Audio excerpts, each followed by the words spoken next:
చూడండి, వెనకటి మీలాంటి మామగారు ఒక ఆయన కట్నం కేసులో ఇరుక్కుని శిక్ష పడి ఇప్పుడు వరంగల్ జైల్లో తాటాకు తాపలు అల్లుకుంటున్నాడు. మీకు అల్లికలు వచ్చా? ఇందాక నుంచి చూస్తున్నాను. ఏమిటండి మీరు కోర్టులు శిక్షలు అంటున్నారు? లక్షణంగా పెళ్లి చేశాను, ఇంటి కాపురానికి తీసుకొచ్చాను, హాయిగా ఉండమన్నాను. ఇదా నేను చేసిన అపరాధం? కట్నం పుచ్చుకున్నారా? కట్నం ఏంటండి? బోడి కట్నం. కట్నం అంటారేంటండి? కట్నం ఎంబీబీఎస్ చదువుకున్న కుర్రాడికి, అంకిల్ ఆదిశేషయ్య కొడుక్కి ఆఫ్టర్ ఆల్ 40,000 పెద్ద కట్నమా? ఇంత పెద్ద ఇస్తట్లో ఇంత ఉప్పేసినట్టు. బ్లడ్ ప్రెషర్ ఉన్నప్పుడు ఇంత ఉప్పు కూడా నిషేధమేనండి.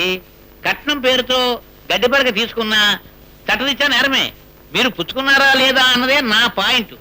ఏమండి జగన్నాథం గారు, ఈయన కట్నం పుచ్చుకున్నారా లేదా? అదిగో ఆయన గుమాస్తా గారు గురునాథం గారు పక్కనే ఉన్నారుగా, ఆయన అడగండి. ఏం గురునాథం గారు?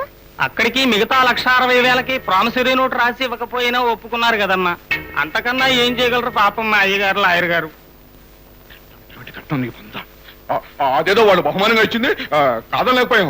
మంచిదే. ఈ సాక్ష్యాల ఆధారంగా కోర్టు వారిచ్చే ఆ బహుమానం కూడా పుచ్చుకుని వరంగల్ జైల్లో తాటాకు తాపలు అల్లుకుంటూ కూర్చోండి. ఏమిటండి మీరు? వాద ప్రతివాదనలు నాకు అనవసరం. నా నోటీస్ ప్రకారంగా సదరు మీ అబ్బాయిని నా క్లయింట్ అయిన లక్ష్మికి అప్పచెప్పేసి వెళ్ళిపోండి. ఏమిటండి అబ్బాయిని అమ్మాయికి అప్పచెప్పడం ఏమిటండి? మేమేమైనా ఈ షరతుకు ఒప్పుకున్నామా? అప్పుడు ఒప్పుకోలేదు, చచ్చినట్టు ఇప్పుడు ఒప్పుకోండి. మీ అబ్బాయిని ఆ అమ్మాయి కొనుక్కున్నాక ఏం చేస్తారు పాపం? ఏమిటండి మీ తలతెక్క వాదనలు? భార్య భర్తను కొనుక్కోవటం ఏమిటండి? బహుమానంగానో భాగ్యంగానో మీరు అనుకున్న 40,000 రూపాయలు పుచ్చుకుని మీ అబ్బాయిని వారి అమ్మాయికి ఇచ్చేశారు కదండి. మా అబ్బాయిని వాళ్ళ అమ్మాయికి ఇవ్వటం ఏంటండి? వాళ్ళ అమ్మాయినే మా అబ్బాయికి ఇచ్చి కన్యాదానం చేశారు. అలాగా? ఇదిగో బాబాయ్ గారు శుభలేఖ. ఆదిశాషయ్య గారు, ఈ శుభలేఖ వేడపెళ్లిదేగా? అవును. మీరు చూసి ఆమోదించిందేగా? అవును. చదవండి. ఎందుకని చదవటం? అబ్బా చదవండి. స్వస్తి శ్రీ చంద్రమాన భాద్రపద నామ పేర్లు పేర్లు పేర్లు. మా రెండవ కుమారుడు చిరంజీవి మురళీమోహన్, ముత్యాల జగన్నాథం బాబు గారి రెండవ కుమార్తె చిరంజీవి సౌభాగ్యవతి లక్ష్మీదేవికి ఇచ్చి. ఉండండి.